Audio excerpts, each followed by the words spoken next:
Selamat pagi, Pak. Selamat pagi. Pagi, Pak. Apa kabar di sana? Baik, Pak. Baik. Masih ngantuk, Pak. Pagi banget. Jam berapa di sana? Jam 5 ya? Jam 5. Jam 5 pagi ini. Masih subuh. Belum subuh malah kayaknya sih. Ya. Nggak tahu. Kurang tahu. Itu ya masih. Ya, saya sambil ngopi, Pak. Nggak apa-apa ya, Pak? Nggak apa-apa. Ya.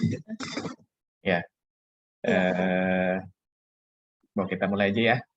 Ya, ini semua udah di sini. Ada nanti yang nyusul paling.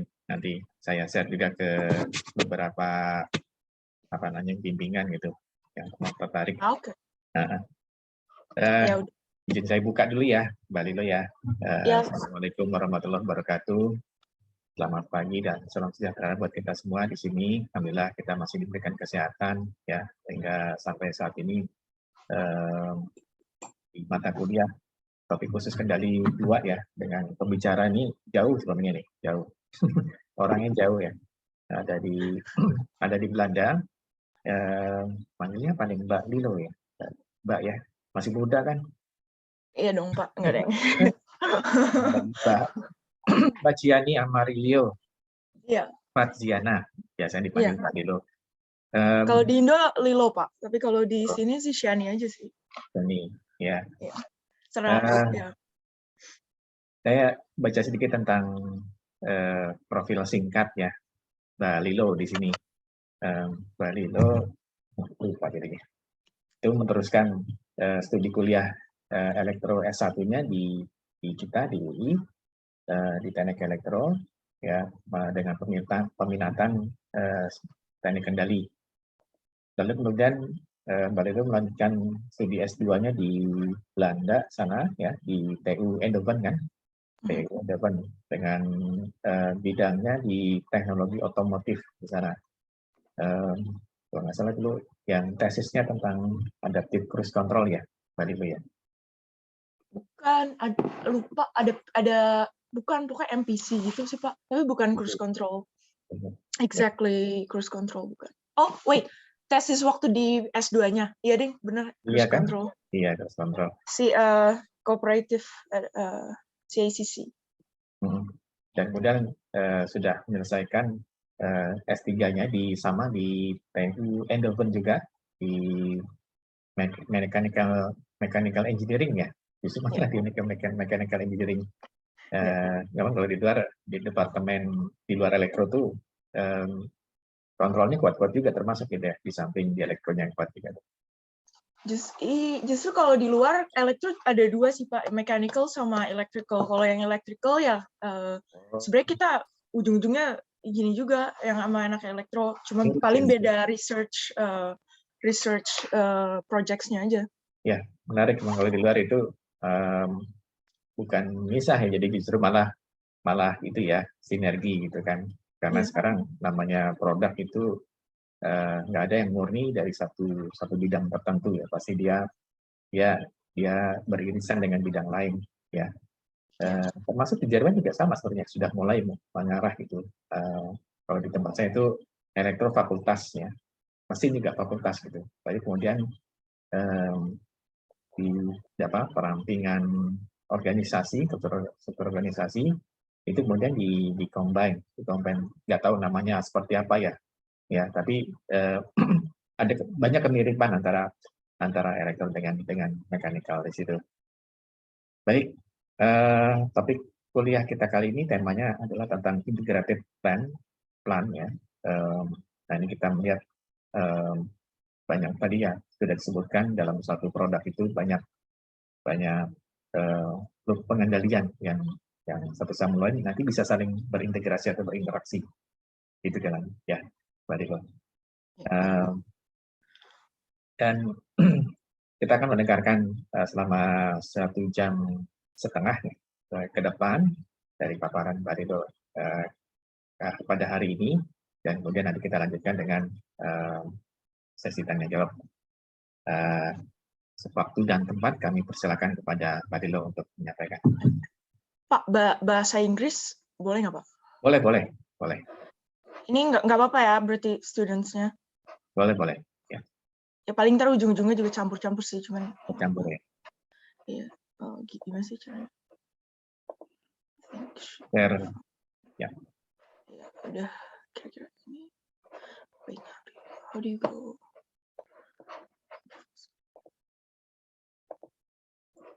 Udah ya Pak? Sudah terlihat ya? Udah semua? Berarti jalan ya? Ya. Oke. Alright. Good morning, everyone. Hari ini bakal kasih presentasi titled Integrated Plant and Control Design sebagai topik khusus kendali. Jadi, so today's goals, what I hope that you can all learn from this lecture is first is concept of integrated plant and control system design, why we need this, why it's relevant in today's developments. Specifically, we also will talk about the applications in automotive fields, like what this has been implemented, and what is the automotive field research looks like around the world. And lastly, we will dive into a case study titled Decomposition-Based Optimal Power Range Design. Ini basisnya paper saya sendiri. Soalnya ya gitulah, namanya juga research. Jadi bakal I will talk about this specific way of decomposition of optimization and the application for electric powertrains design. So these are the goals that I hope we can reach today. And if you have any questions, feel free to ask. You can wait. If it's a short question, you can interrupt me and just ask something. If not, then just wait after the end of presentations. Due to the length of the presentation, maybe we should take a break after a certain time. Kira-kira gimana Pak? Kayak kalau udah sampai misalnya teori apa gitu, ntar ada break dikit supaya pada concentrated lagi, gimana? Biar refresh lagi. Iya. Terus ini sistemnya gimana? Bisa langsung apa kayak jalan aja atau kayak ntar nanya orang? Kayak saya tunjuk orang gitu atau gimana? Nanti kalau ada yang mau bertanya bisa interrupt, boleh seperti yang tadi disampaikan. Ya. Oke, jadi gitu aja. Oke, alright. Now we start. I would like to first begin with the introduction of this topic in general. So we as humans, we have continuously developed technology in order to improve the quality of life. So back then we start with cars because we want to get from A to B. And then now the cars can go really, really fast and with a lot of extra comfort and other luxury qualities. We also have developed rockets, airplanes, and so on, and other things. These advancements in technology results in increasing complexity of systems. So nowadays, systems are more complicated. It has a lot of subsystems that are all interacting with each other, and therefore designing such systems are getting more and more complicated despite the having the tool to also do that. Like we have more computers that are faster and stuff. So because of these reasons, we do need scientifically grounded design methods in order to further improve the quality of this technology. Another one that I would like to talk about is there is recently a design problem shift from feasibility, jadi kayak sebelumnya kita cuma mau pergi ke A to B harus bisa gitu, but and then switching to optimality. So now we don't just want to go from A to B, we want it in the fastest time, in the less cost possible, and with the least fuel consumption possible. However, as I've mentioned before, systems nowadays are difficult to optimize. They are large-scale, complex, multidisciplinary, interconnected, and this often results in competing goals between the subsystems, each of the subsystems of a system, and also feasibility design issues. This leads to a bigger question. So then how do we optimize such systems? In this case, what we mean by a system is something that at least has a plant. So I think because you take Paris's lecture, you should know what a plant is, and a controller. But you can have more plants and more controllers in a system. And there exists a coupling between plant and control, so there exists some interdependency between this. So like how much you can apply your control performance, how much gain, what type of control, and so on. That's also dependent on your plant. This coupling is often neglected in design, which I will talk about later, but it needs to be considered in order to obtain a system optimal result. So how do we optimally design such systems? There is this subgroup of research called co-design, or also known as integrated plant and control system design. Basically, it is a multi-objective optimization. So do you know optimization already? I think you do. Udah tahu ya, Pak ya? Di kuliah aljabar linear lanjut ya, sedikit dijelaskan di kuliah komputasi numerik. Oke. Ya, so buat yang lupa, optimization basically kita you want to minimize or maximize a certain function, like cost function. Can be anything you want, and you can have constraints to it. So in this case, it's like this. So you want to minimize this objective, WP, JP, subject plus WC, JC. So it's there are two objectives that we want to minimize here. That's why it's categorized as a multi-objective optimization, subject to a set of design constraints. In this case, we have WP and WC are the plant and control weight parameters. G is the inequality constraint set, and H is the equality constraint set. And we have XP and XC, which are all the plant and control design parameters, respectively.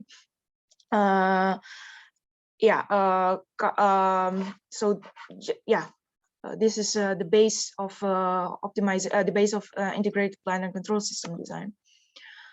I have mentioned before that there exists a coupling between plant and control, and it is defined as a dependency between those two artifacts.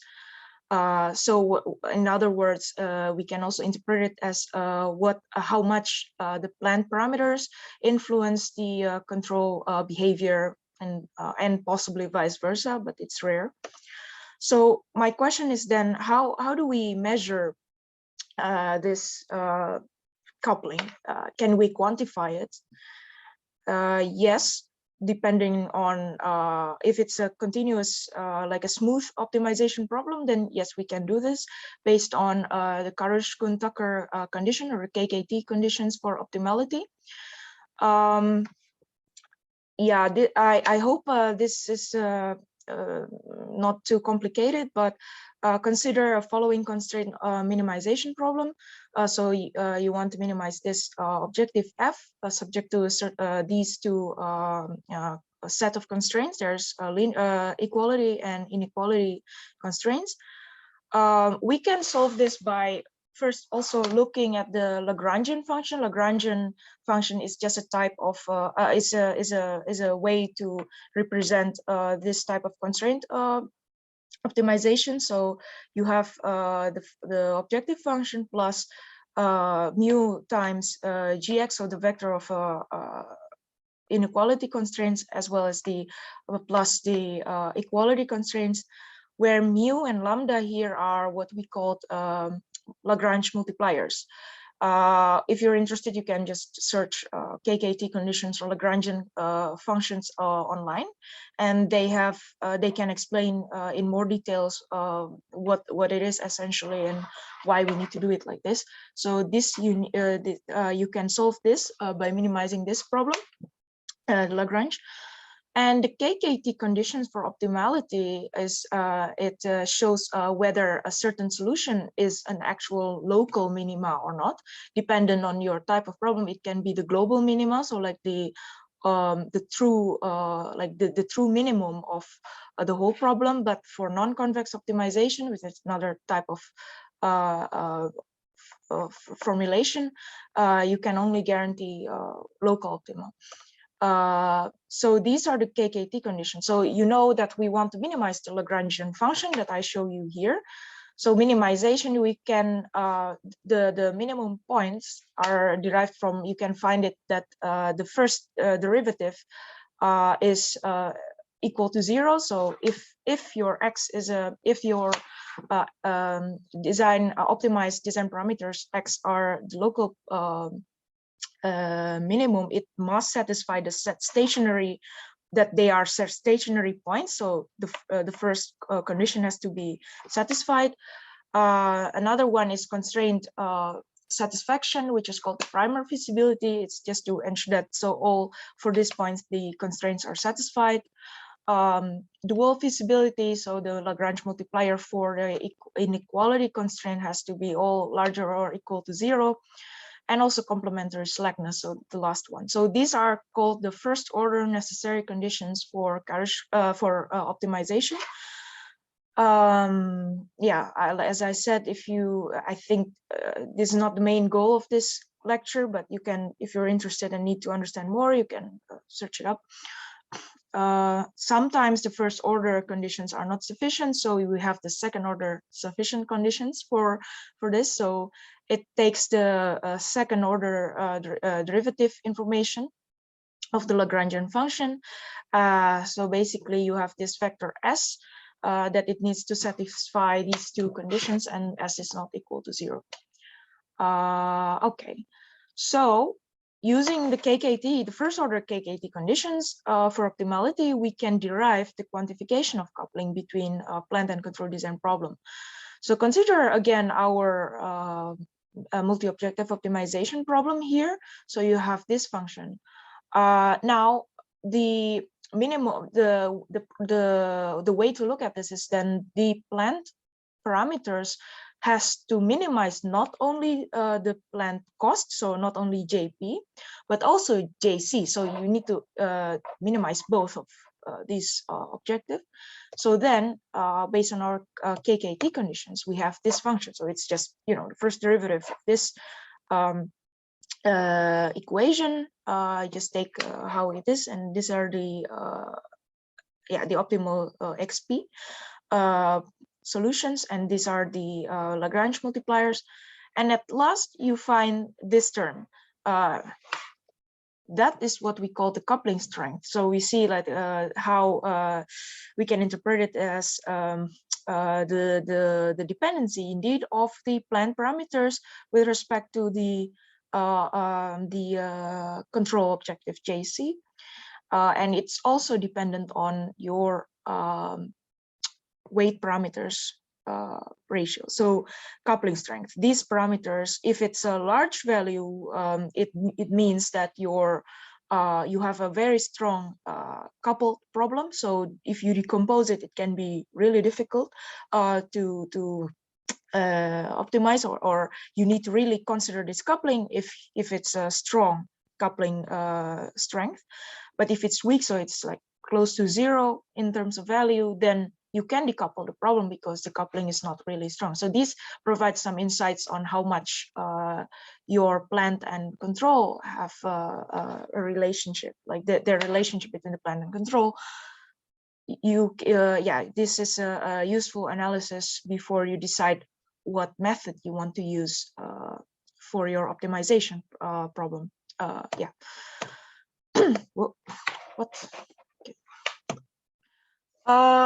Another thing is that for multi-objective optimization, the solution is often can be represented in a form of Pareto front, which represents a trade-off. What I mean is this. This is a trade-off between the two objectives because they are usually conflicting. So these are the points where you cannot improve one objective without worsening the other. So also known as the no free lunch theory in some in the layman term. So yeah, there is no free lunch. You cannot just get a free lunch. There's always something. You attend a conference and then you get the free lunch. You attend a lecture, you get something, but you cannot just get something. So this is kind of like that. Ya, jadi contohnya kalau misalnya mau bikin I don't know car, mau bikin mobil elektrik yang super duper murah gitu ya, cheap. We want to minimize one objective, but then our performance objective cannot be improved the more you go for lower cost in terms of pricing and stuff, and vice versa. You want a Tesla, it's expensive.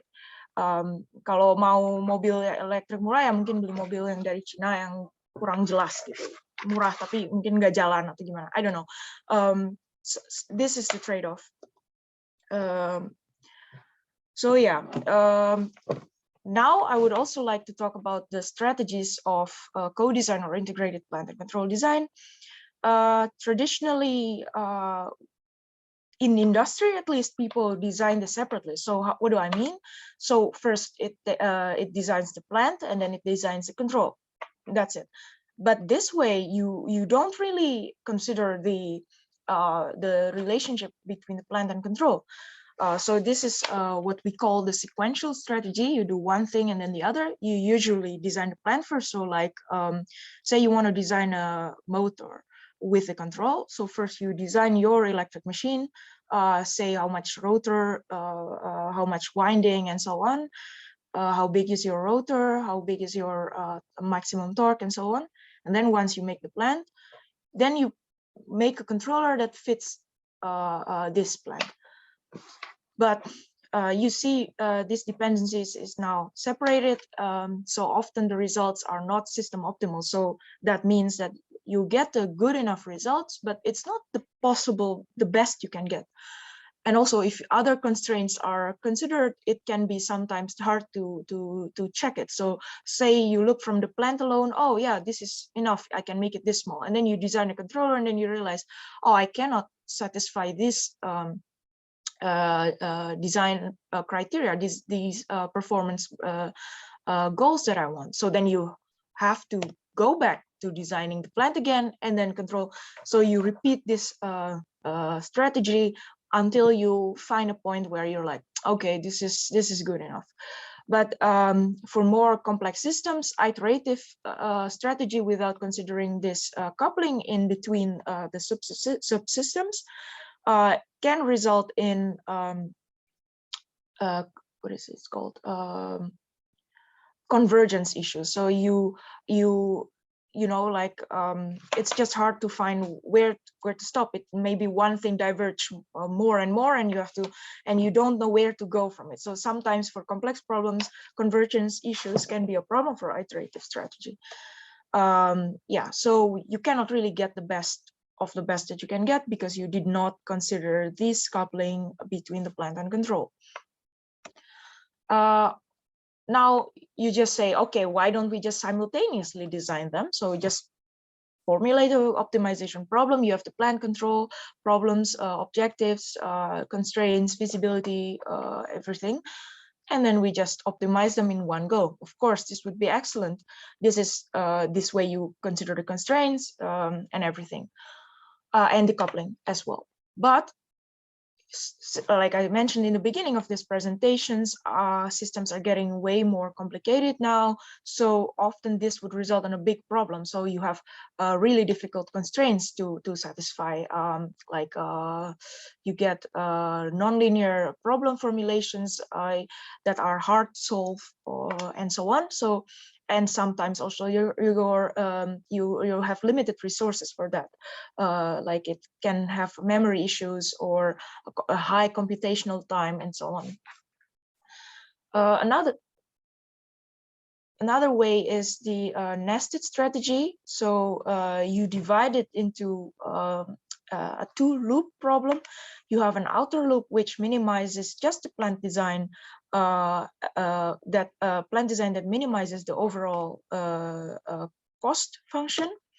And then you have an inner loop that optimizes the control problem for every candidate plant design. So first you solve the outer loop, and whatever the plant candidate XP, like the design parameters generated by the outer loop, it also simultaneously finds just the optimal control problem for this. This is the problem with this is not everything can be formulated in a nested strategy, and often the outer loop problem is a non-gradient optimization problem, like what do you call genetic algorithm, particle swarm, things like this, because yeah, that's easier to do, and this results in high computational time. But these two methods consider the relationship between the plant and the control. As I mentioned before, the nested strategy computational time depends on the control structure also, because the total for like if you say like, okay, how many times we need to iterate, then each iteration times the times that we iterate then becomes our computational time. But then nested, you have to consider also the outer and the inner loop. So if the inner loop is a difficult control problem to solve, like maybe, or like a computationally high control method optimization, then it can take a really long time. And another thing is, in a nested approach, you need to always assume that there exists an optimal control solution. So this would be excellent if it's a LQR control problem. Again, I don't know if you know LQR. It's a type of optimal controls. You minimize also cost and then find the best control law based on that. But this only holds for linear systems. But again, not all problems can be solved with LQR. So yeah, is there any questions so far? Okay. Another way is we can also decompose the optimization problem. So we split. Oh, ada yang tanya? No. Okay. Belum ada. Okay. All right. So another way of integrated plan and control design is what we call partitioned or decomposed strategy.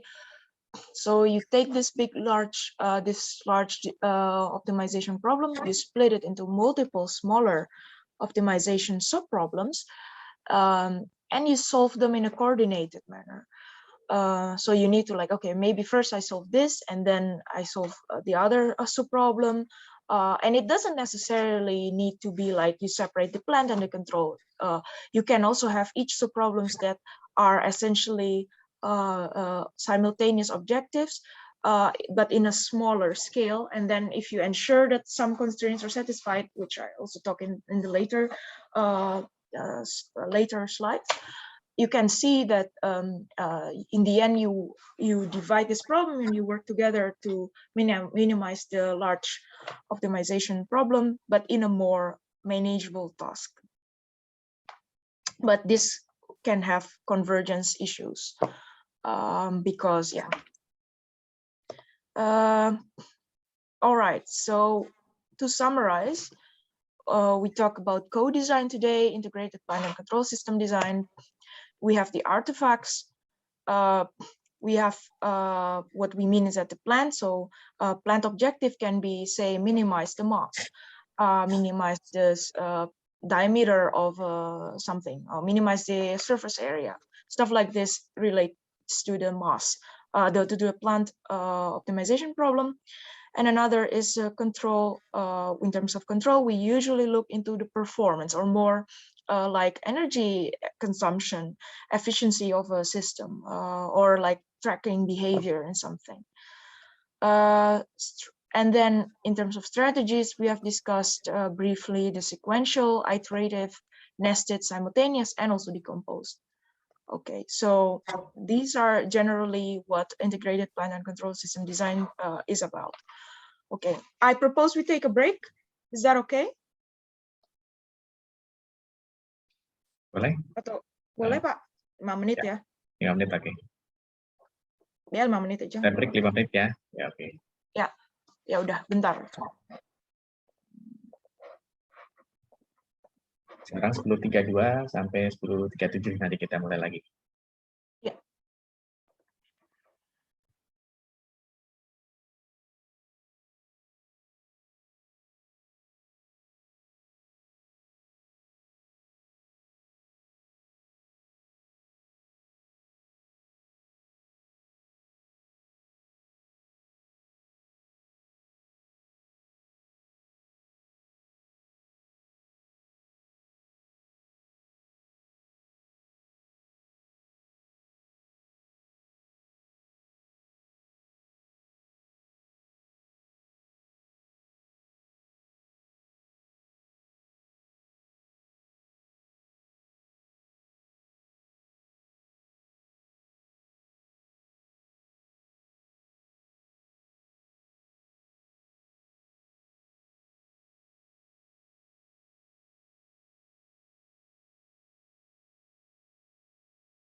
Sudah 10.37. Silakan dilanjutkan lagi kembali, Mbak Lilo.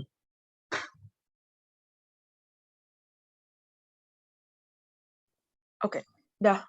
Sebelumnya udah kira-kira ada yang mau tanya dulu nggak sebelum move on? Mungkin saya boleh nanya dulu, Boleh. Mbak Lilo. Nah, di situ kan tadi ada beberapa co-design strategis ya. Ada yang sequential, iteratif, simultaneous strategy, nested, sama yang partition. Yeah. Nah, kalau dari yang Mbak Lilo katakan, berarti kalau yang buat yang large scale problem, yang yang nested problem, yang optimasi di berbagai di plant yang kompleks, berarti yang paling bagus itu pakai strategi yang partition ya? Sebenarnya bukan paling bagus juga sih, karena agak susah bilang bagus, karena eventually kalau bilang objektif paling bagus sebenarnya simultaneous, karena kan kayak tinggal sekali one go aja gitu. Cuman ya problemnya sekarang ini kayak dia kompleks aja, tapi jadi kalau partition tuh lebih kayak ngasih alternatif untuk simultaneous. Jadi kalau misalnya problemnya kompleks, komputermu mati atau butuh RAM yang gede banget atau gimana, terus kamu nggak punya gitu komputer kayak gini, kamu bisa formulate in nested, in decomposed or partition gitu sih. Sama paling kalau tergantung aplikasinya juga, mungkin kalau kamu pengen misalkan ya kamu desain apa ya, mobil gitu ya, contohnya mobil, ada electric machine, ada battery, ada transmission, ada things like this. Terus kamu misalkan pengen punya tool yang kayak mau ganti baterainya aja nih, ganti model battery. Kalau di simultaneous kamu kayak gantinya kayak repot gitu kan. Kalau ini kamu bisa tinggal lihat subproblem battery, terus kamu ganti itu modelnya di situ, terus semuanya kalau kondisinya masih sama ya selesai gitu, dan orang bisa kayak lebih gampang gitu ngecek karena gantinya di sini doang atau gimana gitu. Jadi ada benefitnya di sini. Tapi kalau bilang bagus apa enggak, sebenarnya agak susah karena di Compose Strategy juga ada downside-nya. Nanti bakal saya kasih lihat di in the end of this lecture. Oke. Terima kasih. Ya, sama-sama. Yeah. Okay, so thanks for the question. We start again then now.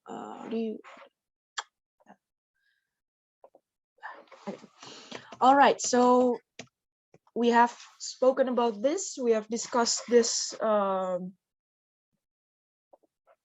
strategies and co-design what it is. Now I would like to also just start with just general idea of what application it has been, especially in automotive. So it has been used in co-design has been used in many applications. Common ones are aerospace engineering. Actually, also use a lot of integrate co-design problems.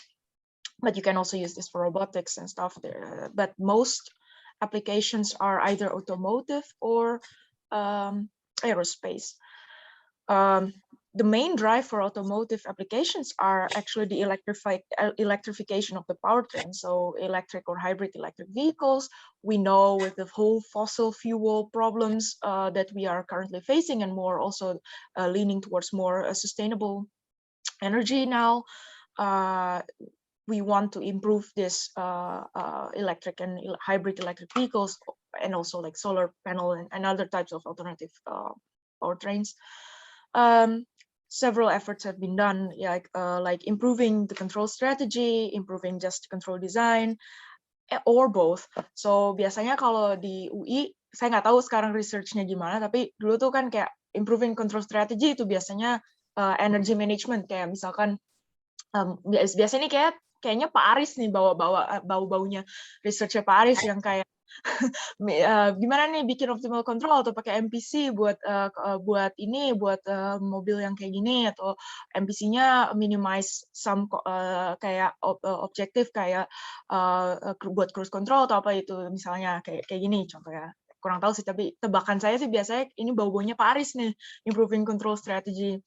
Kalau improving component design, Pak Ferry yang desain motor lah segala macam, rotor segala itu kan kayak kita mau motor buat electric cars harus punya high traction, but maybe our car is small, so you want to find like the best design or study how gimana motor desainnya supaya lossesnya paling kecil dan segala macam gitu. Itu kan kayak komponen desain kayaknya lebih ke Pak Ferry sih kalau di UI ya kelihatannya. Kalau dulu sih kayak gini ya, I don't know now. Kalau improving component design and control strategy at the same time, I don't think sekarang ada banyak research-nya di UI. Kayaknya ini juga nggak terlalu banyak banget. Banyak di yang kalau lebih di Eropa lumayan sih kalau di sini bidang powertrain design ini banyak banget. Aerospace also sama famous juga buat structural optimization kayak buildings atau materials itu juga mereka pakai sih setahu saya. Jadi ini tapi today we will talk about automotive applications only. So what I want to talk about is some of my colleagues and my own research. Just briefly, some introduction of what we have, what the current research is looking like. One popular sub-automotive research, sub-research of automotive field is topology optimization, typically for hybrid vehicles. So ini adalah kerja teman saya, kolega dan teman. Sekarang kita dua-dua udah PhD juga, jadi udah keluar dan kita berdua keluar dari akademia. Tapi ini dia dulu ngerjain topology optimization for hybrid vehicles. So kayak dia study kayak gimana nih harus powertrain kan kayak powertrain itu kalau di mobil tuh kayak basically gimana caranya dari battery, dari some fuel energy source keluar jadi mechanical source yang kayak ya udah kamu nyetir gitu jalannya gitu. Ini for hybrid vehicles dia ngelihat kalau untuk topology optimization tuh lebih ngelihat ke optimization of the configuration. So how do we connect this? So like in this case, just some example, like he wants like to have in each wheel you have like 2 actuators, like the motors, one for charging and one for driving. He does it separately, and then these are like smaller motors, then takes a certain battery. These are one of the examples. So like you can decide, okay, do you want 2 motors or just 1 motor, a big motor here, or one for charging, like a smaller one for charging and one for driving, or the other way around. The size are being considered, and also you need some kind of differential between this to ensure that you operate at the optimal points, and what type of motor are you using, like a PMSM or like induction motor, stuff like this. And do you need one battery in a series configuration, or do you need like multiple batteries, and how like smaller batteries, and then or what, like these are being considered in the research in order to find the best powertrain design. It also considers often the best control strategy that minimizes energy consumption or maximizes performance, but typically for this application, it's more minimization of energy consumption that are common. The problem is this is a discrete optimization problem, so it's more like because it's about it's combinatorial problem. I think it's called constraint satisfaction programming or something like this. I forgot the name. So you look into like certain like in terms of nodes. So like electric machine can be connected to battery and transmission, but not directly to the wheel. Then these nodes, then you make it as constraint. Node A, node B is equal to 1, 0, or -1, stuff like this. Personally, I don't really know this stuff because it's not my research, but I'm aware of this. And so this is also quite famous research topic. Yeah. Another way is maybe more fun for people. I also work with this with a master student, so this is our paper. So we look at the problem of electric race cars, so Formula E, for instance, and a student, racing car. So sometimes universities has like group, like student groups to do something like electric cars or electric bikes and stuff like this. And for popular also is like student racing, formula student, something like this. They do competition, making their own cars, electrically drive, or yeah, stuff like this. So this was a master MSc design project, like design thesis. We want to find a minimal lap time a problem. So we have a race car. We want to make it drive as fast as we can, but we consider also the powertrain. So kayak jadi apa namanya, kontrolnya harus gimana, dan powertrainnya size-nya kayak gimana gitu. Kayak misalnya how much battery do we need, what type of motors, and how big the motor is, like how much power that we need for these things to be optimal. But because it's a Formula car problem, Formula E cars problem, like racing, we don't care about energy efficiency. We just want to satisfy, like, it needs to drive, say, 100 lap or whatever before depleting the complete battery. So this becomes a constraint. And we solve this by formulating the control problem in a convex manner. And we just do a case study of several design problems. So like we see, okay, let's study this for a smaller battery size, and then a bigger one, and the largest one and stuff. And then we see this, because we cannot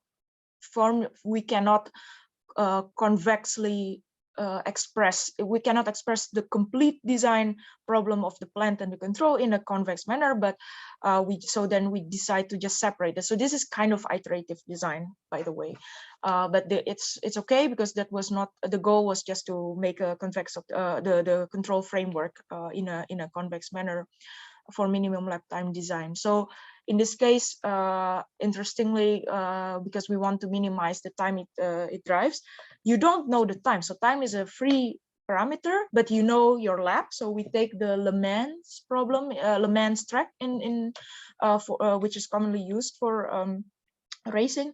We know the trajectory, we know the velocity profile. We know the track, how it looks like.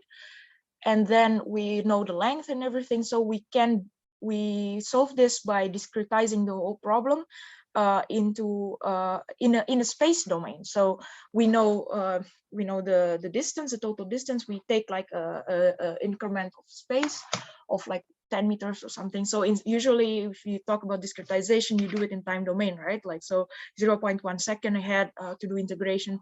But now we completely formulate this problem in space domain. So like, and then we have to, this was the challenge, because some problems you have to kind of like, okay, there's not such a thing as like we cannot express it in force, but we cannot express it in terms of power, but we have to do it in force. But like, what is motor force? It's not really a thing in like a tangible sense, but we had to do it for the space domain, and in the end it worked together because we can reverse it back. And if you know, dt per ds is also kind of like a lethargy component. Ya, kalau lebih interested ya paper ini silakan dibaca. Dan ini kolega saya Mauro Salazar, dia sebelumnya di ETH Zurich, research PhD-nya sama Ferrari ya. Dia dulu juga co-promoter PhD saya. Dia tahu banget bidang ini. Terus kemudian dia postdoc di Stanford, bidangnya beda, and now he's joining TUE as well as a professor. Very nice guy. Maybe one day we can try to have him talk, give a lecture or something one day. Pak Aris kayaknya itu bisa, it's a good thing kalau bisa kayak gitu sih.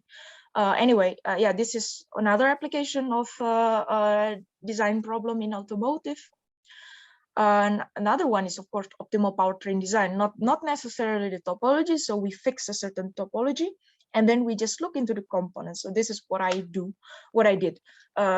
We find the best control strategy, and we find also the size of each powertrain component. So like the electric machine, the battery, transmission, what type of transmission, what are the optimal gear ratio, and do we need a differential or not, or stuff. This is often a nonlinear and non-convex problem of optimization, which can have a problem in that the minimum is a local minimum. So again, you don't get the best of the best, you just get a good enough thing. But this is the problem with non-convex optimization problem. And this is also often a large-scale design. So you have battery that has its own dynamics, you have electric machine that has its own dynamics and transmission and so on. Battery, you have its own control, like battery management systems. The electric machine has its own control. Transmission, some types of transmission need some kind of control. And maybe you want to consider charging or stuff, or maintenance and lubrication, stuff like this, which is another separate system. So it's a lot of things. They're all connected to each other, so it results in a large-scale design problem. So these are the challenges of this type of design problem for automotive. Okay, so today we will dive deep into what we call integrated optimal powertrain design using decomposed problem, because I think decomposed method is quite interesting to know about. And in this rest of the lecture, we will talk about this a bit further and also show some results that I have studied for this specific case. All right, so a little bit of background is, again, because the increasing popularity of electric and hybrid vehicles available in the market nowadays, as you can see in this graph, it's just increasing a lot. But we still are facing some challenges such as range anxiety and limited driving range, and also the high total cost of ownership. So if we want more people to use electric cars, these challenges need to be overcome, right? Some possible solution is then, okay, let's just design a cost-effective powertrain, e-powertrain. Okay, sounds good, let's do it. But in electric powertrains, like Tesla and other things, typically we have a fixed gear transmission. So we just the transmission between the wheels and the electric machine is just one gear parameter. So because electric machine are it's unlike ICE, unlike combustion engine, because the electric machine has like a usually wide operating point, so it's deemed sufficient. Like you just want to satisfy a certain maximum speed, and the motor can electric machine can go immediately to that point. So people choose fixed gear transmissions because of it's cheap, easy to implement stuff. But there are other types of transmissions. There are like the automatic multi-speed, twin speed, and also what we call the CVT, that I will also briefly discuss. What about this? We ask about, okay, what about multi-speed transmission? So multi-speed, you have multiple gear ratio values. So you can say, oh, between this speed, you use this ratio because that would give you this performance. And in this another speed range, you use another one, stuff like this. Based on the theory, it can potentially give you more energy saving and performance benefits compared to fixed gear transmissions. And also because of this, you can also downsize your electric machine or battery size, which are often the dominating cost factor in a car. Like if you have a smaller battery or a smaller car, smaller electric machine, then you can overall have a lower cost despite having say a more expensive transmission or something like this. So this is again a trade-off, as you can see. So because of this, we want to look at how a CVT, or a continuously variable transmission, can potentially benefit this type of transmission, or even if it has a benefit of not, or not, sorry, of not. That's Dutch. Okay. Yes. So what is a CVT? CVT is a continuously variable transmission, like its name. It is a type of transmission that provides multiple continuous ratio value between a certain range. So it's like if you have a like a typical automatic or like manual gearbox, you have like gear ratio 1, gear ratio 2, but those are fixed. So it's a certain, it equals a certain value, but continuously variable transmission, the value are not discrete, but like fractions, or like continuous. So because of this, you can adjust your transmission such that at whatever speed you want your car to drive, you can operate your electric machine at the highest optimal point. Because if you know electric machine, it has a certain torque speed plot, and you know, like there are certain area that a combination of a certain speed and a certain torque that it gives the best energy consumption. So those are the highest efficiency region, and those are dependent on the speed and the torque. So with CVT, you can shift your operating points at these points. So overall, you consume less energy. It also can reduce, can potentially downsize your electric machine because you can now operate more like in a optimal point. So you don't need a super big motor, for instance, or something. And then you also have a smooth torque operation because it's continuous. You don't have the change of gear is more smooth. Although some people hate this, they say that it feels really weird to drive a car like this. So it's also, the last point is more of a kind of like a contradicting point, and it's not always just the case for everybody. In theory, it should give you higher energy efficiency for the powertrains, and also gives more comfort to the driver. But this system is complex, and it needs a separate actuation system and a separate control problem to operate this, or like to shift as needed. So it's more expensive. It's also bigger and heavier. And because you have actuation system, it also takes more energy. And the system itself, it works on friction, and it also you need extra lubrication and extra cooling and stuff like this. So it is less energy efficient compared to manual gearbox, or compared to fixed gear transmission or something. So these are the trade-off that we need to consider in the design for this. So then so we want to answer this question, and to which extent are then CVTs beneficial for electric vehicles? In order to answer this question, we need to jointly optimize the design, the plant design, and the control design of the CVT, considering the whole powertrain behavior. So how this CVT is being connected in a powertrain, and so on. So this would be the topic of today. This is also, in summary, what I do for my thesis. But yeah, I'll just try to do it as briefly as I can in this few slides. So in general, a CVT consists of what we call a variator. It's the pulley sets connected by a belt. So if you can see there, it's what we call the variator. It can move. It moves from, it can be actuated by, like, it has a pressure wall. So like you put like oil, hydraulic thingy, and then you can shift these pulleys. Yeah, you can really, I think, just Google it, or look into YouTube how a continuously variable transmission works. You can understand that better. It's you have a belt typically, but there are also other types of CVTs that don't use a belt. But in this case, we look into the belt type CVT.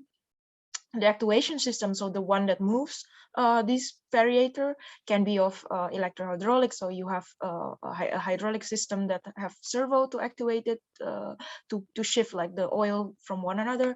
Electromechanical, so you don't have the hydraulic, you have just electric motors to shift this.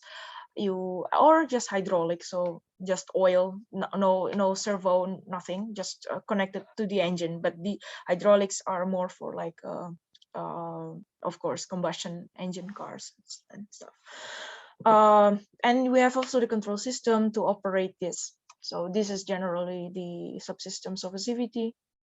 And in terms of the ratio, you have RG. It's the ratio between the output and the input speed. Sometimes you represent it as the input ratio divided by the output ratio, but I like it more output divided by input ratio. So this is what I meant by, like, with CVT, you can shift your operating points of your electric machine.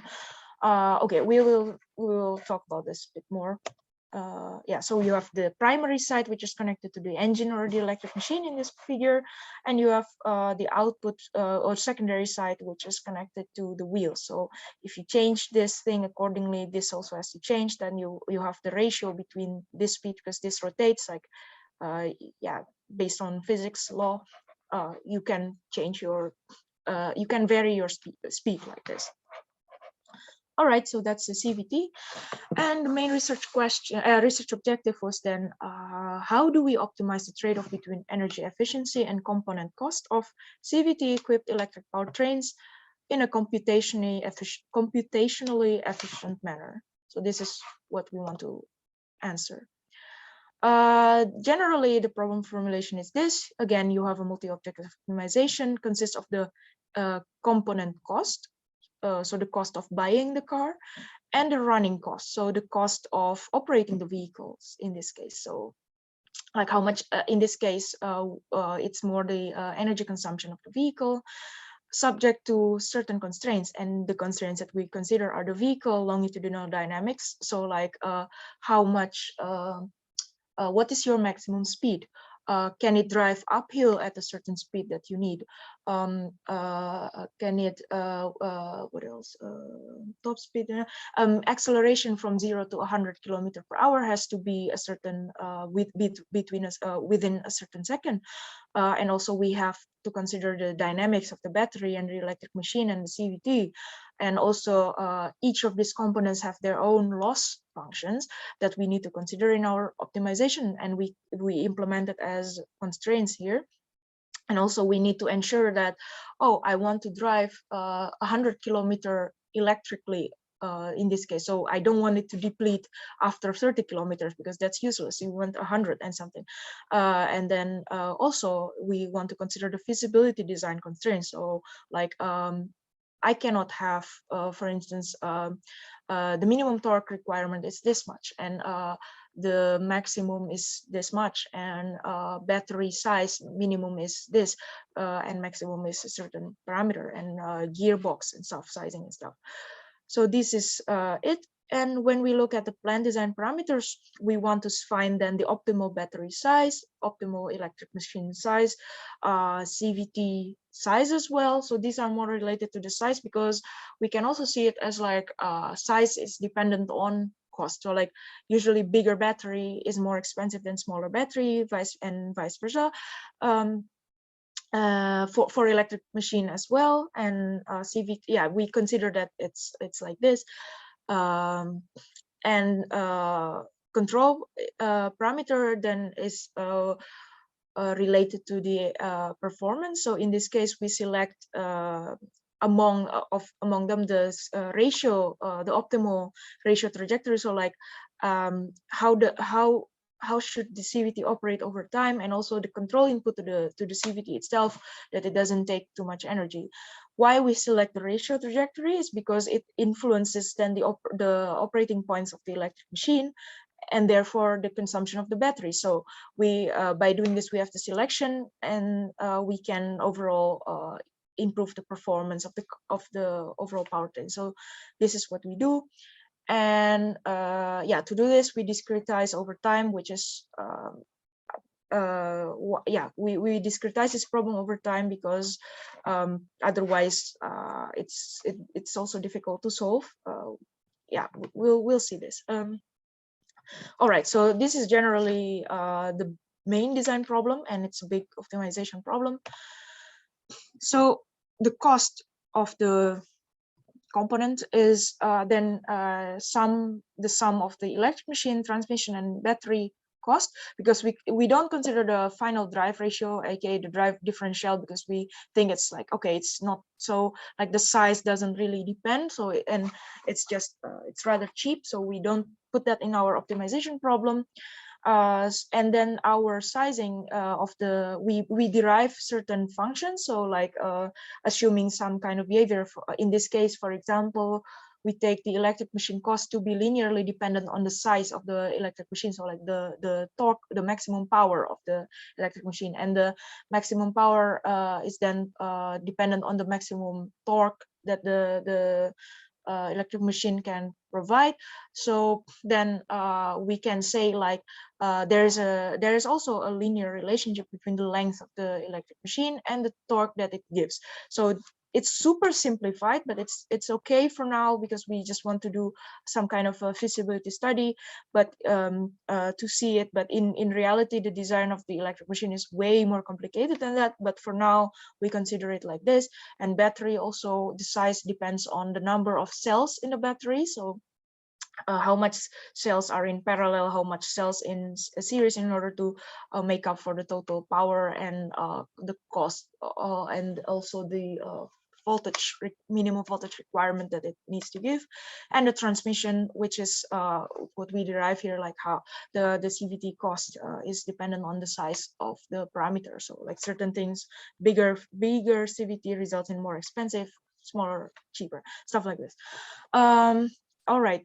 And the running cost is then, in our case, we consider it as the energy consumption. So only like how much power it consumes over time for a certain cycle. So and a certain ownership period. So we consider not only like okay, today I drive the car, it runs this much energy. It's meaningless in that sense, but because we cannot really justify if it's worth it or not. So we consider, like, let's say you own this car for 10 years and you drive every day to work 30 kilometers per day, and you do it 7 days a week or 5 days a week, and then you do this for 10 years and stuff like this. So, and you consider also per year, then you on average you drive 100 kilometer or whatever, like this type of things per year.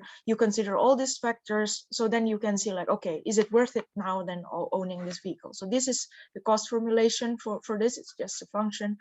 And the power consumption of the electric powertrains is then defined as the power you need to drive, so PWH here, plus all the sums of the losses, so like the losses of the components of the electric machine, battery, CVT, and so on. And in this case, also the actuation power of the CVT, because we need extra power from battery for the actuation system of the CVT. So that's why. So if you look at this diagram, the blue line represents the electric path, and the black line represents the mechanical path of the power flow. Yeah, in the end it all comes together, but yeah, and the red lines represent the losses that occur in each subsystems. All right, so this is generally it. And then we will talk about decompose optimization. So again, I would like to show you the constraint, general constraint formulation like this. We minimize J is subject to X, subject to constraints, and we want to find the X, and X is a vector. You want to basically divide this into multiple problems. It can have a hierarchy. It can also not have a hierarchy. So let's say you want to have like, oh, the higher level, this is the bigger problem, and then you have a smaller subset of these problems. Or you can just have completely separate problems with no hierarchy. And then you have T and R represents here targets and response. So target is usually like what you want to achieve in each subproblem, and response is its actual result. So let's target, if in a hierarchical problem, target is then what one subsystem gives outputs to another subsystem, and the second subsystem then has to provide a response, and we check are the targets met by these responses. So these are the terms that we have to consider in the decomposed optimization in general. But framework is like this. See, like we want to minimize, the goal is to minimize not only the subproblem optimization, but also the difference between the targets and the responses of these subproblems. All right, so let's say we have an original optimization problem. We divide it into m separate subproblems. General formulation is given as this. So you have a smaller minimization of j, subject to certain constraints, and a pi, a phi over there, which is a penalty function. So j is what we call local objective. So the objective of each of the subproblems. So it doesn't necessarily have to be the same as the other subproblems. And P is a penalty function, so it's a what do you call that? To ensure that we'll talk about this, but wait, we have x, which is local variable, so the parameters that minimize this objective that are only available in this subproblem, and z denotes the shared variable. So because we have a decomposed optimization problem, so we have the large scale that we divide the problems into multiple smaller ones. Sometimes you have that in subproblem A and subproblem B, you have the same parameter that you want to minimize. Let's say you want to minimize x, y, and then you split it into two. In subproblem A and subproblem B, you have y both, but those are then the shared variables, but in different subsystems. So they're like what we call the shared variables. And for the shared variables, they are then represented as this, what we say the targets and the response, and they need to be the same. Otherwise, the decomposed problem are not converging. And based on because if you want to have like z, if you want them to be equal and you write it as a equality constraint, it makes the problem really difficult. So that's why we take inspiration from the Lagrangian formulation, and we represent a penalty function and we put it in the minimization problem. So if you see this, we just want to minimize local objective as well as the discrepancy between the target and the response parameters. So this is the basic of the decomposed optimization method that we are looking at. There are many ways to decompose optimization, but we will talk about this specific one today. And the penalty function is given in this case in a it is quadratic, so in the form of a linear and a quadratic of the differences between the target and the response. Penalty function can be also just a quadratic, like so the last part of this, so yeah, the last after the plus sign here, but it has been found that this penalty function gives a better performance because and in this case, V and O and W are your weight parameters. So you can tune this better. That's also why it's preferable. So you have V is what the vector of Lagrange multiplier. Like I said, we take inspiration from Lagrangian and augmented Lagrangian method for this optimization problem. And W is then the quadratic penalty weight. So let's say you have a different set of shared variables, and each of them are like not essentially in the same unit, so you can adjust the weights so that you make sure that these targets and responses are minimized in a good manner. So let's say you want to minimize the size of the battery, but size of battery, let's say I just want a number like this much cells, so like 100 to 0 to 100, no, maybe 10 to 100. But then you also want to minimize the powers that power of the electric machine, that because of the way you decompose, they are the shared variables. but powers are way larger than 100, for instance. So then you see that one is in terms of 0 and 100, one is in 1,000. So this can provide a bias in the optimization problem. So you, in order to fix this, you assign weights, or like you put more emphasis on one shared variable or one parameter to optimize or not. So this is a way of tuning optimization as well. But basically this is it. And you solve the decompose optimization in an iterative manner. So you take one subproblem, and then the result of that you do another, and then you do another, and then you loop it. So you have iterations, and in each iteration, after one iteration is complete, you update your weights. So the updates are also based on the Lagrangian method. So you just take this function, the objective, and then you take the also the derivative and so on, that it in overall leads to this function. So the next weight is then the current weight plus this component, and then we can also tune the rate of change of the weight. So we tune it per the quadratic penalty weights. That's why we have gamma times omega w. So that means you can set it to make it go fast or slow in terms of convergence. It's really up to us. So these are v, gamma, and omega are our tuning parameters, and it depending on your problem, you can the values change per se. And gamma is something that is larger or equal to 1 and cannot be lower, because why would you want your thing to be slower? It's rarely the case, and it's also like you just adjust the rate to make it faster or not. And as I mentioned, it's a iterative method, so we need to stop at some point. So we need to define a determination criteria. It is typically represented in terms of a norm, and we look at the infinite norm in this case, but it can also be a quadratic norm. So if you don't know, it's a different type of norm. So quadratic norm is just it's a square root of a square of a discrepancy, and infinite norm is basically just the maximum. So like you just want to see from this vector what is the maximum discrepancy, and then it needs to be within a certain tolerance. So this is what I chose for the termination criteria, that if this is satisfied, we stop, and then we check everything, and it should converge. So this is that.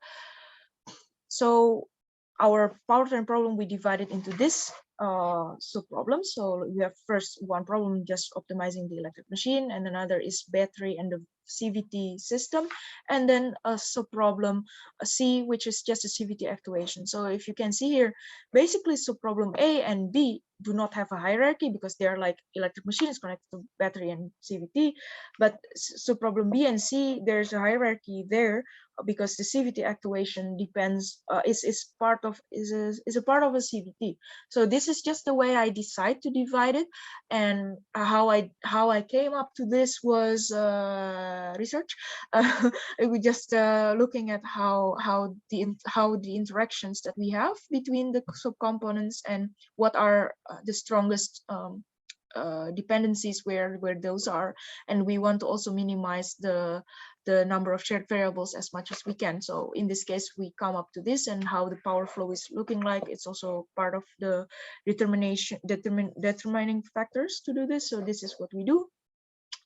Because of the complexity of this problem, I decided to keep the formulation nonlinear and non-convex, and we solve it with the interior point algorithm. You can Google it if you want. It's a way to solve, if you don't know, to solve a nonlinear optimization problem. It's one of the most famous method, interior point algorithm. And we, for electric cars, like I told you, like we want to know, like, okay, we want to drive for 10 years, 30 kilometers per day, but we also need a certain driving profile, right? Like, we want to drive in a highway and so on, and urban and stuff. So we do this over what we call a drive cycle, and in this case, we select the WLTC, or the Worldwide Harmonized Light Vehicles Test Cycle. So it represents the velocity profile over time that represents urban driving and highway driving and so on. And we consider this for 10 years of ownership of the electric car. And to benchmark, we compare it with a fixed gear transmission, so only one gear electric vehicle, which is the currently most famous electric car available in the market. So this is what we do. And using our proposed method, as you can see, we divide this problem, we use the iterative components and so on. We can solve this problem because the simultaneous problem, if we just formulate it in one go, I couldn't solve it. It takes too much memory, and yeah, so it has some issues. So this method works. Some things that I found, the main findings, not the main, some of the main findings are the weighting parameters of W in the decomposed problem plays a role in your convergence and also in your decomposed optimization problem. As you can see here, too large of weights struggles with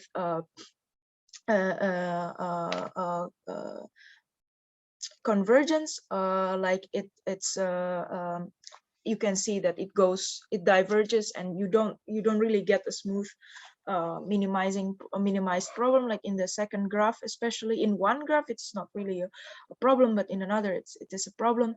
And if W is too small, then the decomposed problem is slow, like it's converging really slowly. But as you can see in the second graph, it's so for the first graph, this is representing the discrepancy between A and B, and in B and C, by the way. So the second one, you can see it's hard to converge. So if you look at both of them, the norm determination criteria does not get satisfied quickly, and it's taking a long time overall, or even like you just don't converge. So this is you need to tune this correctly. And the discrepancy tolerance for the shared variables also play a role. If you put really tight constraints, like you really like, oh, I want really the shared variables to be almost exactly the same, or really the same, then it takes really long, it takes more iteration, it takes a high computational time, and sometimes it's just not necessary, like depending on your problem. So this is also what we found, that we need to be careful of in terms of formulating the decomposed optimization problem. And we try to, so this is what we call the driving cycle, the first graph above.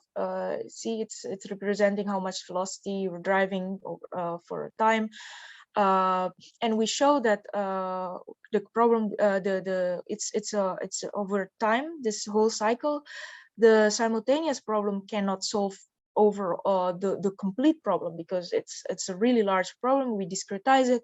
I don't have enough memory for the computer for this one, so it's stopped at 600. It just has no more memory, but we can solve it in a decomposed manner because we make it smaller each time.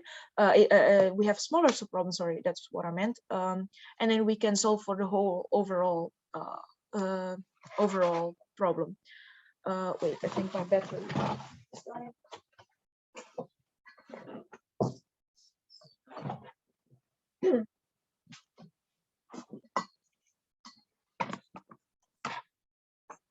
Yeah, so that is it, and we can see that this is what we found, and we see that the trend for the first few seconds were like the decomposed optimization problem tend to overestimate the system cost, but this is, there's no guarantee that the simultaneous won't do the same for overall or for the complete cycle.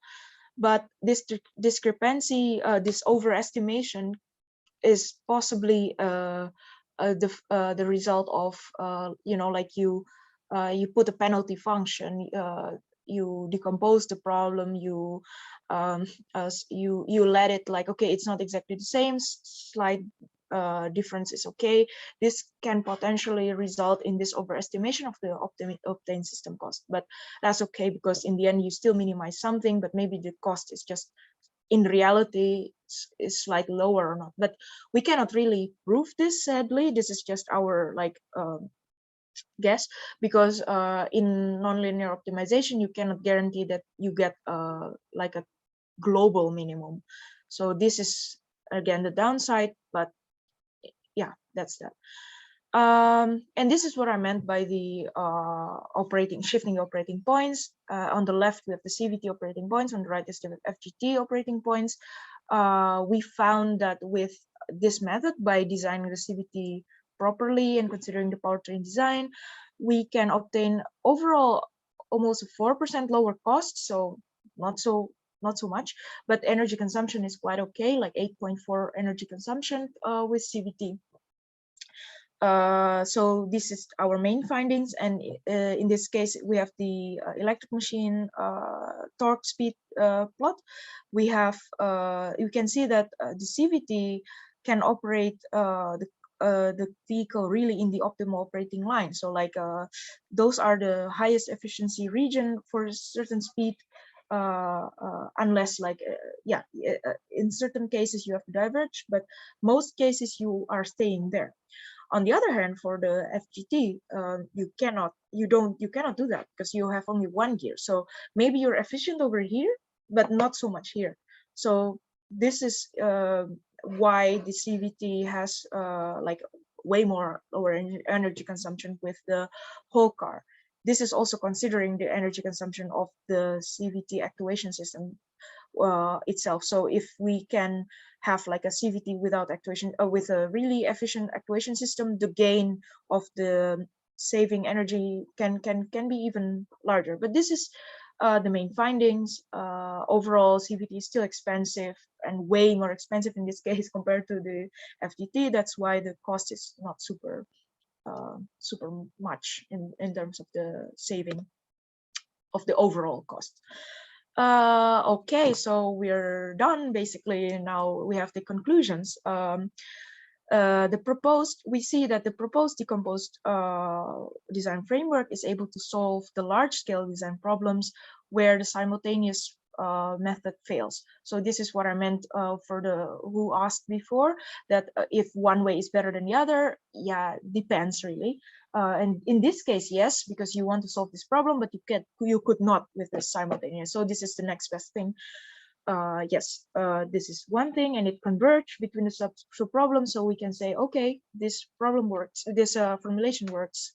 We can have some insights. Another thing that we have to be careful of is the weight parameters, because it's really playing a role in the performance of the decomposed optimization problem. You can either converge or diverge because of this weight parameters. You can also do it in multiple iterations, or like so many iterations or not so many. So these things you also need to tune, which is the challenge of this method. And overall, in terms of the technological insights, we find that CVT is able to save energy and overall yielding lower TCO, because the energy saving behavior, the energy saving benefits of CVT is able to overcompensate for the fact that CVT is more expensive than FGT. So you can see it like, okay, you invest in CVT now, but it's overall going to be okay. So this is some of the main conclusions. And of course, some future work that we can derive from this research is, in this case, we only consider the cost of like operating the vehicle, so only the energy consumption. But in the future, it would be best if we also consider the cost of charging and the cost of maintenance, because like, let's say, yeah, CVT over time, it degrades, battery over time, it degrades. So we didn't consider this, but we could have in the future consider this, make it a function to represent like how the battery degrades and how the CVT degrades. So we see like, okay, after a certain time, the CVT is really shit and you need to do overhaul, and we optimize in a way that we shouldn't get that. So that also relates to how your CBT is designed and so on. But this is quite difficult to formulate. So this is why we don't do it, but we put it as a suggestion in this case. And also we did not consider the auxiliary power consumption, so like air conditioner, lubrication, cooling, stuff like this, and also the thermal behavior of the electric machine. We don't really consider it. We just have a certain constraint that ensures that it's not gonna get there, but we don't really look at the behavior, because if we look at this, it can provide even more insights and even more benefits, I guess. But yeah, this is left for future work. And in this case, we perform a comparison between simultaneous optimization and our decomposed framework. But we can also further take this research more forward by looking into other decentralized optimization strategy, different coordinating methods, different way of decomposing the problems, and see if our method is the best or not, or if there exists even better, or what are the drawbacks of different things. So this is just some future work suggestions. Some implications of this research is then we can say that the design, the decomposed framework can be used as an alternative to large-scale design problem where simultaneous optimization strategy cannot be used. And we can say that a CVT can indeed be beneficial for electric powertrains, provided that the CVT is designed properly because of the complexity of this thing. And we, based on our research, we encourage in terms of designing large-scale systems with multiple sub-problems that are interconnecting with each other, we need to do it integratedly, in an integrated manner, that we have the coupling and everything taking care of, especially between the plant and the control design of each subsystem and also the component. Okay, that's it. That's it. Thank you. Terima kasih Mbak Lilo, ini temanya menarik sekali ya. Di awal saya salah mengira ya tentang judulnya ini. Kirain saya itu bagaimana kontrol sistem itu nanti berinteraksi dengan yang sistem yang lain gitu. Ternyata tapi ini I think it's also part of it. Like in the end, in the end consider, tapi lebih ke kayak kita harus kind of tahu duluan gitu loh Pak, kayak gimana ini consider gitu. Tapi in the end kayak dengan kalau kita udah formulate everything ya interaction-nya taken care of sih. Cuman ya ini bener sih Pak, kayak kata Bapak itu kita harus tahu dikit dulu. Iya, agak beda. Kalau yang maksud saya tadi interaksi dengan kontrol sistem yang lain gitu. Jadi umpama kalau ada di otomotif itu ada apa namanya, vehicle dynamic control, terus nanti interaksi dengan kontrol yang lain gitu, umpama gitu ya. Nah ini agak berbeda. Yang ini berbeda yang ini. Nah kalau di UI memang terus terang ini kita belum bisa mengintegrasikan ini ya. Jadi masih separated memang gitu. Jadi kita kalau terutama di elektro tuh fokus ke pendesain kendalinya gitu, belum sampai kepada komponennya, optimasi komponen itu size-nya berapa yang optimal, nanti yang bisa memberikan torsi maksimum. Nah itu belum sampai sana, belum ada mata kuliahnya di sini ya. Nggak tahu kalau seandainya di TI ya, tapi rasanya TI di kita itu tidak spesifik ke sana ya, lebih ya nggak tahu, mungkin domainnya beda ya.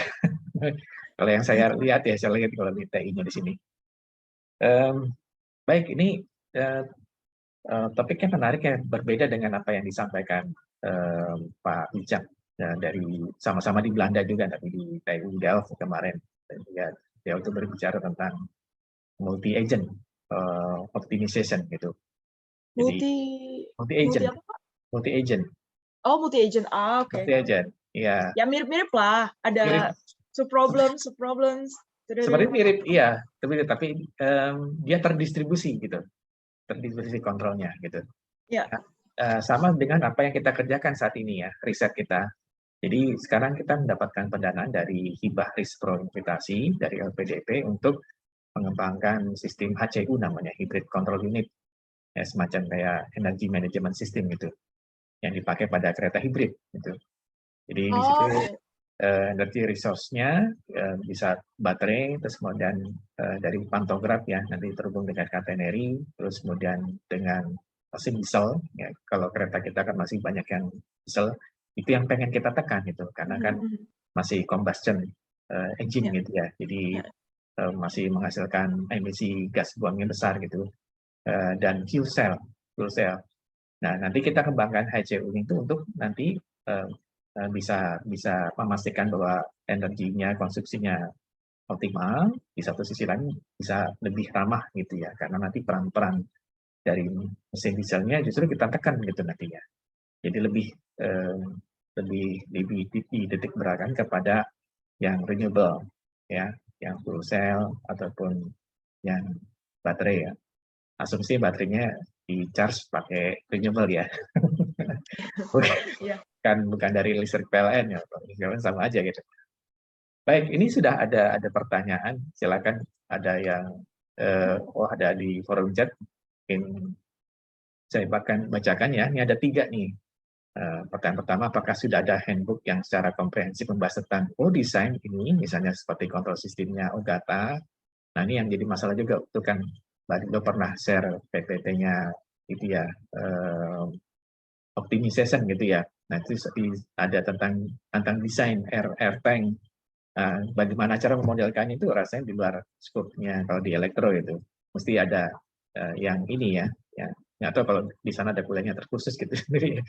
Kemudian yang kedua, apakah ada contoh optimasi desain apa nih, BTMS? BTMS apa ya Pak? Baterai Thermal Management System Pak. Maaf. Oh, baterai thermal management system dan kontrol sistemnya di TU Eindhoven. So, desain, BTMS komponen dan kontrol. Dan yang ketiga, asal-usul istilah co-design ini sepertinya luas, apa bisa dijelaskan lebih jauh? Nah, 3 itu. Oke, ya udah saya coba jawab satu-satu ya. Pertama, kalau dibilang handbook komprehensif itu sebenarnya kan co-design tuh is a multi-objective optimization problem. So of course your handbook should be optimization problem. So calculus, basically calculus, and also knowledge of controls, algebra linear, basically. Sama kalau buku tentang optimization tuh yang paling famous tuh dari Boyd deh. Boyd. Yeah. S. Boyd. Judulnya saya lupa, tapi saya aja S. Boyd Optimization itu mereka dia udah really comprehensive, really like talk about linear programming and so on. Another one is also, there's another book that I have by Papa Lambros. Should I write it here? Papa Lambros di S2 tuh deh. Iya Pak, saya ada tuh bukunya. Saya ada tuh optimal principle of optimal design. Iya. Mungkin ya itu ya. Itu bagus. Ini jawab tulis ini nggak apa-apa Pak? Boleh. Papa Lambros, kalau nggak salah judulnya Principle of Optimal Design, something like this. Saya sadly nggak punya e-booknya, tapi saya punya physical booknya, saya colong dari dosen. But kalau bisa cari mungkin di UI atau punya e-booknya, it's a good principle. Ini sama Boyd deh, Stephen Boyd kalau nggak salah namanya S.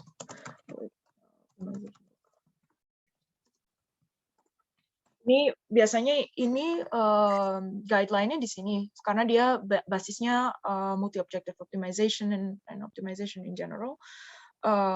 So yeah, if you are interested, you can take a look at this. And also ada beberapa paper yang dari tahun 2003, jauh udah lama banget, yang kayak jelasin ini lebih further, itu dari these people.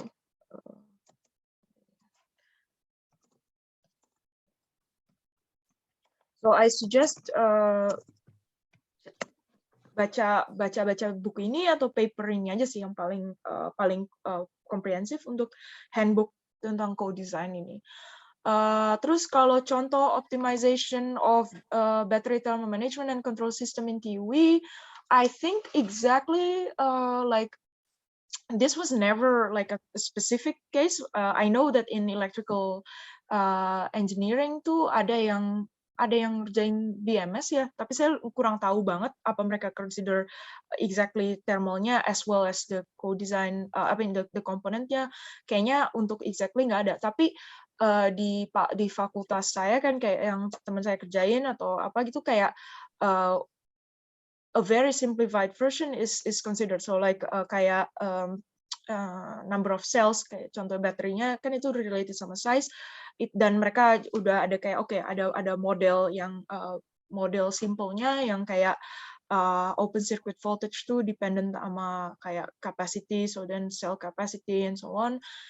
Very simple like this. Tapi kayak kalau yang lebih kompleks kayaknya di electrical engineering tuh cuma bagian considering kontrolnya aja sih, karena itu juga susah, battery design tuh susah gitu. Teman saya dulu kolega kerjain lebih ke bagian kontrolnya sih, kayak BMS-nya lebih ke kontrol, karena susah banget, kontrol aja udah susah, apalagi tambah ganti-ganti untuk co-design as well gitu. Kayaknya itu out of scope.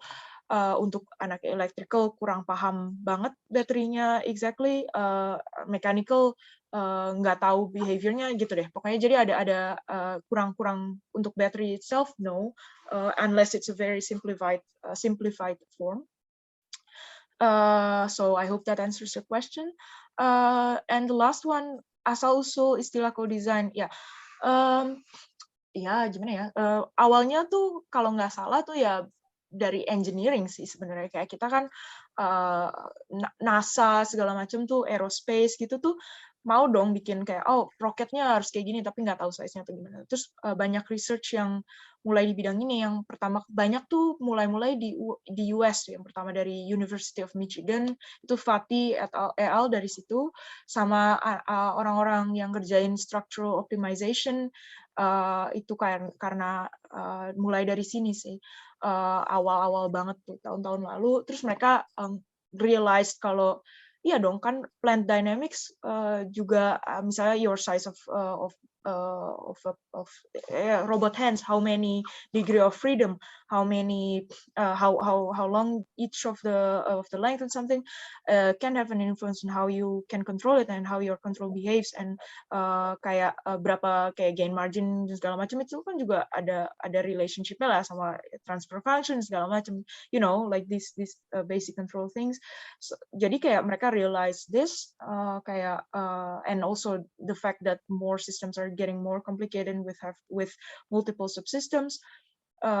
This is where it started, but I think before it wasn't really called co-design. It's just some people doing some studies, and then they apply it for robots, for mechatronics design, and for aerospace, and then it gained traction for a while for like the development of rockets and so on. Airplane, turbine, desain turbine segala macam. Terus jadi deh orang-orang kayaknya decide untuk ini kita kan do two things, kita nggak cuma design tapi co-design gitu. Jadi kayak gitu. Terus metodenya ya basically kayak yang sequential, iterative, nested, and so on. It's just a naming of the way it has been, and sometimes they take from Lagrangian formulation or from other types of decentralized optimization or distributed optimization problem. So this is pretty much asal usulnya, kayak historinya kayak gini sih kurang lebih gitu Pak. So I hope this answers your question. Ya mudah-mudahan menjawab ya. Kalau BTMS rasanya ini menggunakan model yang di atas itu, electrochemical gitu kan. Jadi kan kalau electrochemical itu bagaimana dimodelkan reaksi kimianya itu agar nanti bisa menghasilkan voltage ya, tegangan kan gitu. Nah kemudian memasukkan unsur thermal, temperatur di sini, ini lebih kompleks lagi. Yang tadi electrochemical itu sangat kompleks ya, jumlah sel, terus kemudian ada model katoda anodanya gitu yang dan seterusnya itu sangat kompleks gitu. ditambah dengan ini ditambah dengan thermal, itu sangat menjadi lebih kompleks lagi gitu. Jadi kalau mau ya memang pengaruh temperatur terhadap performance baterai itu ada ya. Jadi kalau panas juga akan degradasi gitu ya. Jadi simpelnya sih kalau kita punya BMS terus kemudian biar dia performance-nya optimal gitu, ya temperaturnya didinginkan aja gitu. Memang jadi tambah ini ya, tambah cost lagi karena pendinginnya dibutuhkan untuk mendinginkan baterai gitu. Iya. Ya. Sama problemnya BTMS itu kayaknya gini, yang tahu model baterai banget anak chemical. Tapi yang tahu tentang kontrol dan untuk aplikasi kayak gininya biasanya orang electrical. Terus thermal yang tahu orang mechanical. Tapi orang mechanical nggak tahu banget tentang kontrolnya atau tentang modelnya. Orang kimia nggak ngerti kontrolnya. Orang electrical nggak ngerti modelnya. Jadi kayaknya tuh harus, kalau ini mau tuh harus benar-benar multidisciplinary. Kolega saya yang kerjain BMS tanpa thermalnya kayaknya sih lebih ke bagian control observation states and something, itu juga dia harus kayak ngobrol sama orang yang expert battery, itu juga agak susah ngejelasin ke mereka karena yang domain orang elektrik anak chemical ini nggak ngerti gitu kenapa harus dikontrol gitu, kayak susah untuk convince mereka untuk kayak gini. Jadi dan kadang juga kayak kita nanyanya apa, mereka ngertinya lain, susah gitu loh. Jadinya kayak bidangnya sih paling susah sih BMS gitu untuk bidang ini gitu. Ya, silakan ada lagi yang lain pertanyaannya.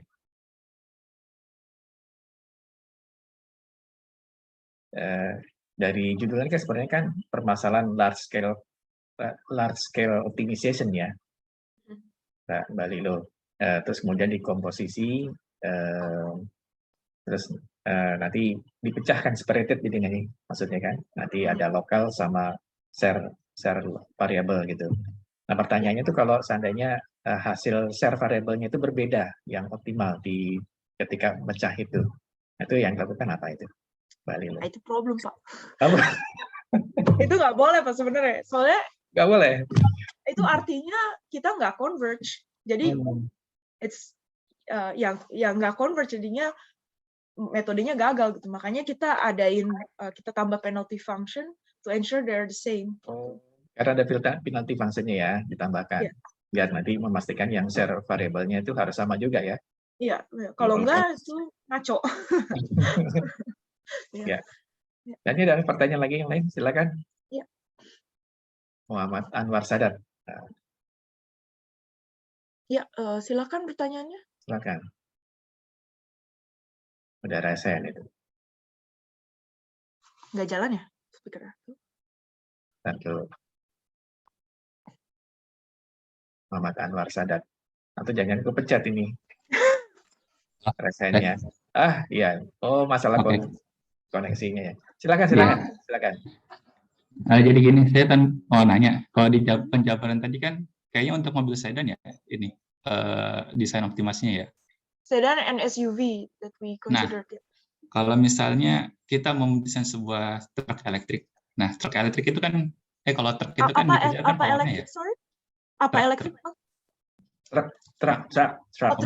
Oke. Ya. Nah, kalau mobil truk kan yang diincar kan powernya ya. Nah, makanya mereka itu pakai mesin diesel. Nah, kalau misalnya pakai sistem ini kan kayaknya bahasanya CVT ya.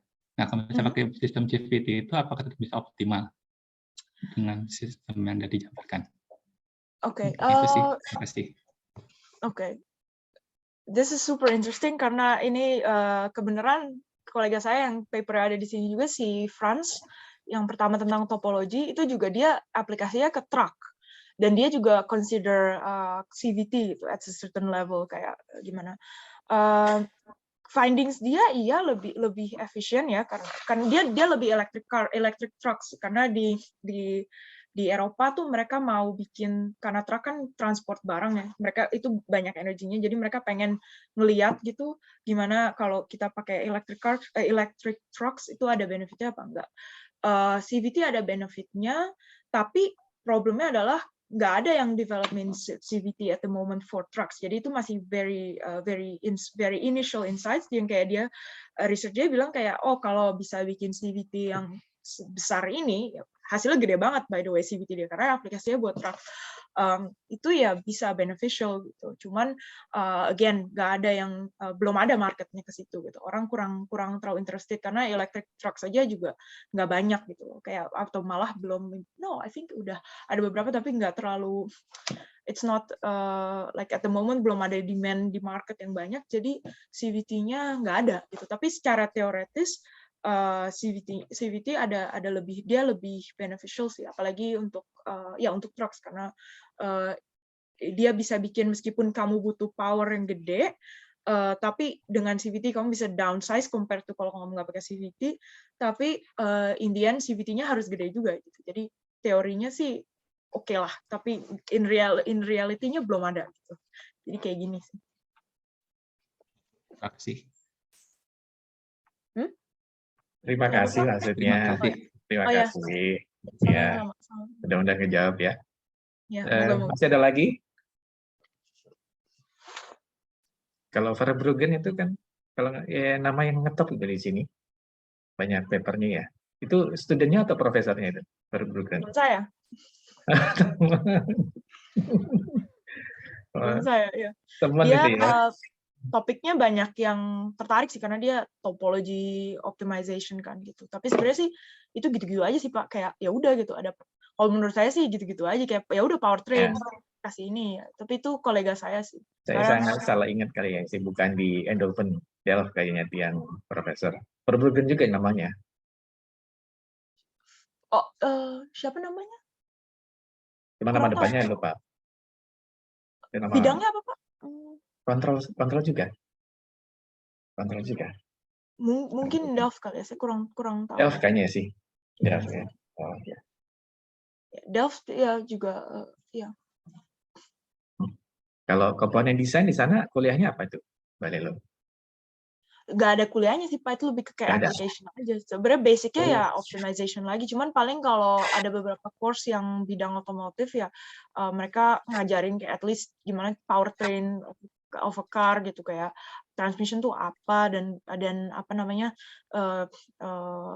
ya gimana bentuknya apa aja dan plant design-nya gimana gitu. Tapi kayak untuk topiknya sendiri kayak nggak ada lecture-nya sih, kayak itu biasanya kayak project aja, design project atau graduation project, tergantung research dari profesornya gitu sih.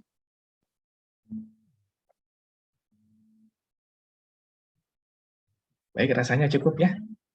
Udah, tadi pertanyaan terakhir, kita kasih applause yang meriah buat Mbak Lilo. Ini applause-nya virtual gitu jadi. Baik, sebelum kita akhiri, kita foto bersama dulu, mohon kameranya diaktifkan.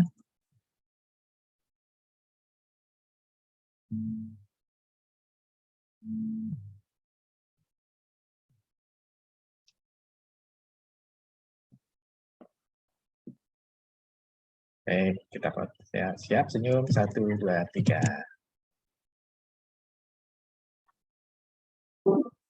Udah Pak. Sudah. Ya. Terima kasih kembali Mbak Lilo, tetap sehat semuanya. Mudah-mudahan nanti ke depannya kita bisa ada kerjasama yang real gitu nantinya ya. Iya, semoga ya Pak, tapi saya keluar loh dari akademia. Iya, nggak apa-apa, di Indonesia juga nggak apa-apa. Di Indonesia juga nggak apa-apa. Ya, nggak tahu sih, cuman kalau saya masih kayak lumayan ada connection lah ya sama kayak, maksudnya kayak Mauro Salazar yang ngerjain yang S3-nya sama Ferrari gitu. Terus saya dekat sama dia kayak karena dia co-promoter saya gitu. Jadi kayak kalau mau bikin workshop atau apa, cuman saya nggak tahu ya, dia sibuk banget, terus kadang-kadang juga ya mungkin dia nggak mau kalau untuk for free mungkin ya, saya kurang tahu. Jadi tapi mereka ya kayak kalau mau atau kalau apa gitu mungkin saya bisa usahain kayak ngomong sama dia. Anak he's very smart, he's very inspiring also. Banyak student yang sejak kenal dia nggak tahu kenapa jadi rajin gitu loh Pak. Dari sebelumnya males kenal dia jadi berubah gitu. Ya, very good person. Masih muda juga, masih muda. Ya. So ya, oke. Terima Thank kasih. you Pak for this. Terima kasih banyak ya, Ya, Mbak Lilo. sama-sama. Sampai ketemu Semoga- lagi. Iya, sampai ketemu lagi. Sukses Ya, terus kita- ya Pak ya. Sama-sama. Yuk kita tutup. Assalamualaikum warahmatullahi wabarakatuh. Waalaikumsalam warahmatullahi wabarakatuh. Terima kasih, Pak. Terima kasih, Terima Pak. kasih, Terima kasih, Pak. Terima kasih, Kak. Makasih. Ya, makasih.